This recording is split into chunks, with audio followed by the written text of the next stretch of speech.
Hi అండి. ఈరోజు recipe crunchy roasted శనగల ఫ్రై అండి. చిక్ పీస్ అని కూడా అంటారు కదా. వాటిని మనం కనీసం రాత్రంతా నానబెట్టుకోవాలండి. ఎంత బాగా నానితే అంత బాగా క్రంచీగా వస్తాయి, లేదా కటుం కటుం అన్నట్లు గట్టిగా ఉంటాయండి. ఇక్కడ నాకు 2 రకాల సైజులు మిక్స్ అయిపోయినాయి, అందువల్ల వాటిని నేను సపరేట్ చేసేస్తున్నాను. ఇదొక వాయిగా అదొక వాయిగా కాల్చేస్తాను. 2 కలిపి వేసామనుకోండి మాడిపోతాయి కదా, అందుకోసం అని చెప్పేసి. ఇప్పుడు మనం ఒక చిన్న కప్పును తీసుకొని ఆ కప్పులో కొంచెం సాల్ట్ వేసుకొని వాటర్ వేసి దాన్ని కరగబెట్టి పక్కన పెట్టుకోవాలండి. మనం శనగలన్నిటినీ చేసిన తర్వాత పైన నుంచి స్ప్రింకిల్ చేసేదానికంటే అవి కాల్చేటప్పుడే ఈ సాల్ట్ వాటర్ని కొంచెం వేసినట్లయితే టేస్ట్ చాలా బాగుంటాయండి. ఇప్పుడు ఒక బాండ్లీ పెట్టుకొని నూనె వేసి బాగా వేడెక్కిన తర్వాత వాటిని వేసుకోవాలి. వెంటనే మనం మూత పెట్టడమే బెటర్ అండి. బిగినర్స్ అయితే అప్పుడే పెట్టేసేయండి. ఇంకొక వాయిలో నేను మీకు చూపిస్తాను. ఇప్పుడే నేను సాల్ట్ వాటర్ కూడా వేసేస్తానండి. మీకు ఒక్కసారి ఇలా చూపించాలని ఇలా చూపించాను. మరొక వాయికి సాల్ట్ వాటర్ ఎలా వేయాలి అనేది నేను చూపిస్తాను.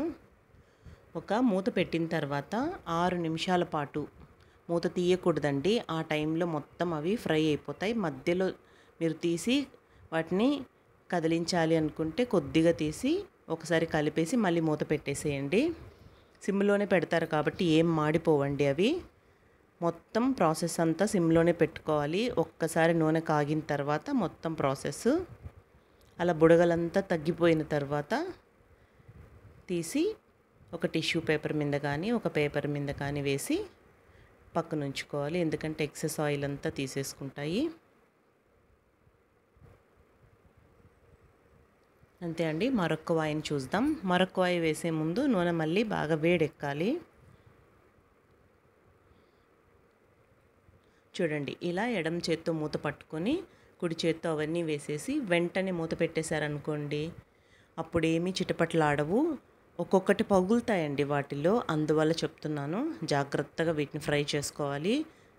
చూడండి, అలా కొద్దిగా మూత జరిపి సాల్ట్ వాటర్ని వేసేసుకోవాలి. అప్పుడు ఆ సాల్ట్ వాటర్ అంతా అవి పీల్చుకొని చాలా టేస్టీగా వస్తాయండి అవి.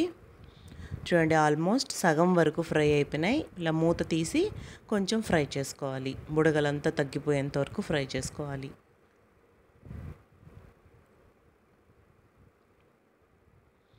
అంతే అండి, మన క్రిస్పీ శనగల ఫ్రై రెడీ అయిపోయినాయి. వీటికి పైనుంచి మసాలా వేసుకోవటమే. బుడగలంతా తగ్గిపోయినప్పుడు తీసుకుంటే అదే మీకు గుర్తండి, బాగా ఫ్రై అయిపోయినట్లు. కొంచెం ముందే తీసినా కూడా పైన క్రంచీగా ఉంటాయి, లోపల మెత్తగా ఉంటాయి. చల్లారిన తర్వాత అవి తినేటప్పుడు మీకు కరకరా అనిపించవు. సో ఇదంతా లో ఫ్లేమ్లోనే పెట్టుకొని ఫ్రై చేసుకోవాలి. 6 నుంచి 8 నిమిషాలు పడుతుందండి ఒక్క వాయి కాలడానికి. చూడండి, ఆయిల్ అంతా పేపర్ పీల్చేసుకునింది కదా. ఇప్పుడు వేరొక గిన్నెలోకి ట్రాన్స్ఫర్ చేసుకొని, నేను సాల్ట్ అక్కడే వేసేసాను కాబట్టి ఇక్కడ వేయట్లేదండి. మీరు అక్కడ సాల్ట్ వేసుకున్నట్లయితే ఇక్కడ సాల్ట్ స్ప్రింకిల్ చేసుకోండి.